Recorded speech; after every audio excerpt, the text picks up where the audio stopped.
Hello friends, welcome to my channel quality Samadhan. आज हम जानेंगे एक्सेल में कुछ ही मिनटों में गैंट चार्ट कैसे बनाएं। तो चलिए आइए वीडियो स्टार्ट करते हैं। तो सबसे पहले तो जो भी आपके एक्टिविटीज़ होंगे वो आप यहाँ पे लिस्ट डाउन कर दीजिए। ठीक है, मैंने सिंपली एक्टिविटीज़ का नंबरिंग कर दिया 1 से लेकर 10 तक। आप अपने हिसाब से जो भी आपके काम होंगे उनको आप यहाँ पे एक एक करके लिख दीजिए। उसके बाद जैसे एक्टिविटी 1 है तो एक्टिविटी 1 की स्टार्ट डेट क्या है, 2 अगस्त, और इस एक्टिविटी 1 को मैं ख़त्म करूँगा 6 दिन में। वैसे ही एक्टिविटी 2 के लिए, वैसे ही एक्टिविटी 3 के लिए। तो सबके लिए मैंने यहाँ पे स्टार्ट डेट लिख दिया है और कितने दिन में मैं उस एक्टिविटी को फिनिश करूँगा वो भी लिख दिया है। तो अब इनके हिसाब से इनकी एंड डेट क्या होगी, जैसे स्टार्ट डेट है 2 अगस्त, ठीक है, और एंड डेट क्या है, तो उसको कैलकुलेट करने के लिए मैं सिंपल यहाँ पे वर्क डे फंक्शन यूज़ करूँगा जिससे कि मेरी एंड डेट ऑटोमेटिकली कैलकुलेट हो जाए। तो मैं प्रेस करूँगा इक्वल टू, यहाँ पे लिखूँगा वर्क डे फंक्शन।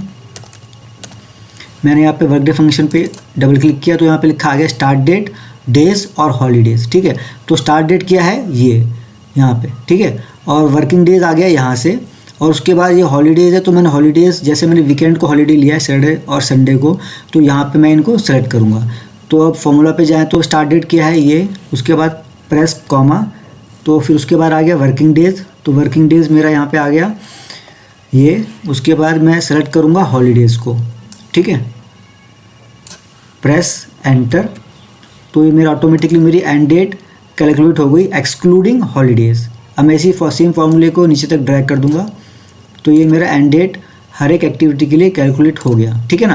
तो दोस्तों एंड डेट अब कैलकुलेट होने के बाद हमें बनाना है ग्राफ।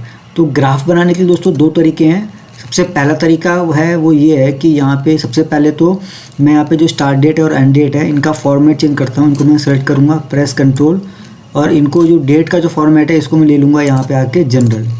ठीक है, अब ये मैंने जनरल कर दिया। उसके बाद मैं सेलेक्ट करूँगा एक्टिविटी को, स्टार्ट डेट को, वर्किंग डेज़ को, और जाऊँगा इंसर्ट पे, सेलेक्ट करूँगा बार चार्ट को, और यहाँ पे ये 2D स्टैक्ड बार चार्ट को मैं सेलेक्ट करूँगा। प्रेस किया, ओके। ठीक है, अब आप बोलोगे कि मैंने डेट को डेट में ना लेके जनरल में क्यों लिया। ये मैंने इसलिए लिया, अब अगर मैं फिर से, अब मैं कंट्रोल Z प्रेस करता हूँ और ये डेट में ही है। ठीक है, अब मैं फिर से वही एक्टिविटी को, स्टार्ट डेट को, वर्किंग डे को सेलेक्ट करके और फिर से वही चार्ट अगर मैं सेलेक्ट करूँगा तो ये एक्सेल जो है जैसा ग्राफ मेरे को चाहिए वैसा नहीं ले रहा है। ये इसने एक्टिविटी भी यहाँ पे लिख दिया है, डेज भी यहाँ पे लिख दिया है, ठीक है, स्टार्ट डेट और कितने दिन में फिनिश करूँगा वो सिंपल यहाँ पे दिखा दिया। तो ये चार्ट मेरे को नहीं चाहिए। तो ये चार्ट इसलिए मैंने यहाँ पे स्टार्ट डेट को प्रेस कंट्रोल और एंड डेट को फॉर्मेट यहाँ पे चेंज किया है अभी के लिए। और उसके बाद फिर से मैं एक्टिविटी को सेलेक्ट करूँगा, वर्किंग डेज को, स्टार्ट डेट को, और यहाँ पे वही फिर से सेम ग्राफ लूँगा, स्टैक्ड 2D बार चार्ट। अब इसके बाद ये हो गया मेरा यहाँ पे चार्ट। चाहे अब मैं फिर से इनको यहाँ पे डेट में सेलेक्ट कर सकता हूँ। मैं यहाँ पे मैंने फिर से इनको डेट में सेलेक्ट कर दिया, कंट्रोल 1 प्रेस करके मैंने यहाँ पे कस्टम पे जाके बस मेरे को डेट चाहिए और मंथ चाहिए, ईयर नहीं चाहिए, ये मैंने कर दिया। ठीक है, ये आ गया चार्ट। अब ये चार्ट जो है इसके बाद जो है जो प्रोसेस है वो कॉमन है। जो दूसरा मेथड है वो मैं आपको पहले बता देता हूँ। अब ये जो सेकंड मेथड है उसमें आपको क्या करना है, सबसे पहले मैं इस चार्ट को यहाँ पे डिलीट करूँगा और जाऊँगा इंसर्ट पे। ठीक है, इंसर्ट के बाद यहाँ पे बार चार्ट को मैं सेलेक्ट करूँगा और 2D स्टैक्ड बार चार्ट को मैं यहाँ पे सेलेक्ट किया। अब ये ब्लैंक चार्ट आ गया। अब इसके बाद मैं यहाँ पे राइट क्लिक करके सेलेक्ट डेटा पे जाऊँगा और यहाँ पे ऐड पे प्रेस करूँगा। ऐड पे सीरीज़ नेम, यहाँ पे स्टार्ट डेट हो गया, और ये सीरीज़ जो वैल्यू है उसको मैं यहाँ पे सेलेक्ट करूँगा ऐसे। उसके बाद प्रेस करूँगा ओके को। उसके बाद ऐड पे जाऊँगा फिर से और सीरीज़ नेम में यहाँ पे लूँगा वर्किंग डेज़ को, और सीरीज़ वैल्यू में यहाँ पे इनको सेलेक्ट करूँगा, फिर से ओके प्रेस करूँगा। उसके बाद ये जो हॉरिजॉन्टल एक्सेल है यहाँ पे मैं एडिट पे जाऊँगा और सेलेक्ट करूँगा यहाँ पे सिंपल एक्टिविटी 1 से लेकर 10 तक। तो ये हो गया मेरा, यहाँ पे ओके प्रेस करूँगा सेकंड मेथड। तो ये मैंने आपको दोनों ही मेथड बता दिए हैं। जो मेथड आपको ईजी लगे वो आप यूज़ कर सकते हो। अब इसके बाद जो गैंट चार्ट मेरे को बनाना है उसका जो सेकेंड फेज, जो मेन फेज है, उसको हम स्टार्ट करते हैं। तो मैं चार्ट को मैं यहाँ पे लेके आता हूँ, चार्ट को थोड़ा यहाँ पे बड़ा कर दिया। अब इसके बाद मेरे को 2-3 काम और करने होंगे। सबसे पहले तो जो एक्टिविटीज़ हैं, एक्टिविटी 1, 2, 3 ऐसे है, ये मेरे को चाहिए रिवर्स ऑर्डर में। एक्टिविटी 1 टॉप में आनी चाहिए, एक्टिविटी 1 फिर 2 फिर 3 फिर यहाँ 10 तक। तो उसके लिए यहाँ पे मैं एक्टिविटीज़ में सबसे पहले डबल क्लिक करूँगा और यहाँ पे आएगा मेरे पास ऑप्शन कैटेगरीज इन रिवर्स ऑर्डर। इसको मैं यहाँ पे टिक करूँगा तो मेरी ये एक्टिविटी 1 टॉप में आ गई, 1, 2, 3। उसके बाद ये जो ब्लू हॉरिजॉन्टल बार्स हैं इसको मैं सेलेक्ट करके राइट क्लिक करके कर दूँगा नो फिल। ठीक है, इनमें मुझे कोई कलर नहीं चाहिए। अब इसके बाद ये जो मेरे ऑरेंज बार्स हैं इनका मैं कलर चेंज करता हूँ।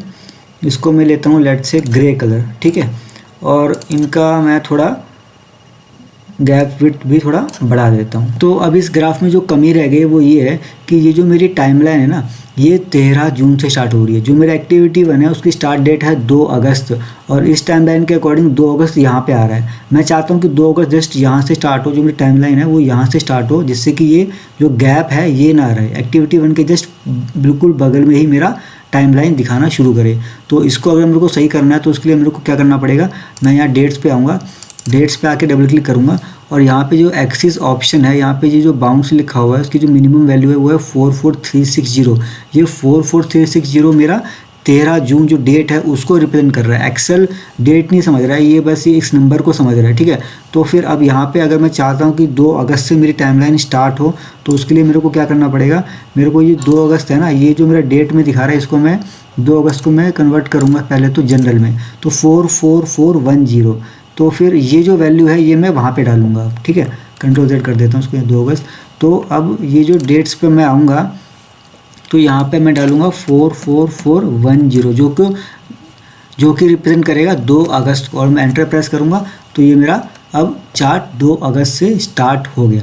तो ये मेरा चार्ट बन गया है, लेकिन अभी भी थोड़ा इस चार्ट को थोड़ा प्रेजेंटेबल भी बनाने के लिए थोड़ा इसमें और काम करना पड़ेगा। तो उसके लिए सबसे पहले मैं यहाँ पे आउटलाइन को कर देता हूँ ब्लैक, चार्ट टाइटल को मैं यहाँ पे लिख देता हूँ इक्वल टू प्रेस करके एक्टिविटी प्लान। तो ये मेरा चार्ट की हेडिंग आ गई एक्टिविटी प्लान, थोड़ा इसको यहाँ पे छोटा कर देता हूँ। अब इसके बाद मैं एक चीज़ और चाहता हूँ, जो मेरे एक्टिविटीज़ यहाँ पे लिखे हुए हैं उनके सामने यहाँ पे मेरा डेज भी लिखा है कि हर एक एक्टिविटी को मैं कितने दिन में फिनिश करूँगा, वो यहीं पर लिखा है, ठीक है। तो उसके लिए मुझे को यहाँ पर एक फार्मूला ऐड करना पड़ेगा।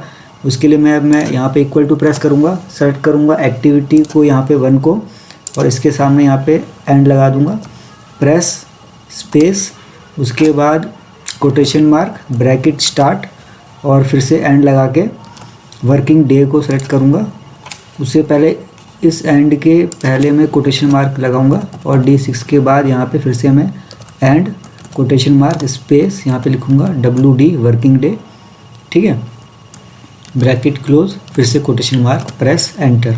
तो ये अब यहाँ पे मेरा एक्टिविटी 1 और 6 वर्किंग डेज में ख़त्म करूँगा, ये भी यहाँ पे लिखा आ गया।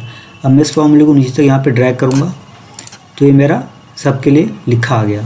अब इसको यहाँ पे चेंज करने के लिए मैं यहाँ पे एक्टिविटीज़ पे जाके राइट क्लिक करके यहाँ पे लूँगा सेलेक्ट डेटा, और एडिट पे जाके अब मैं सेलेक्ट करूँगा ये वाला फॉर्मूला। तो अभी मेरा चार्ट बन गया है। हर एक एक्टिविटी के सामने यहाँ पे डेज भी आ गए हैं, और इसकी हेडिंग भी चेंज कर दी, थोड़ा अभी दिखाने लायक हो गया। तो दोस्तों मेरी वीडियो आपको थोड़ी भी अच्छी लगी तो please like and subscribe my channel, और जिससे कि मैं कोई भी वीडियो बनाऊँ आपके काम के तो आपको नोटिफिकेशन मिल जाए।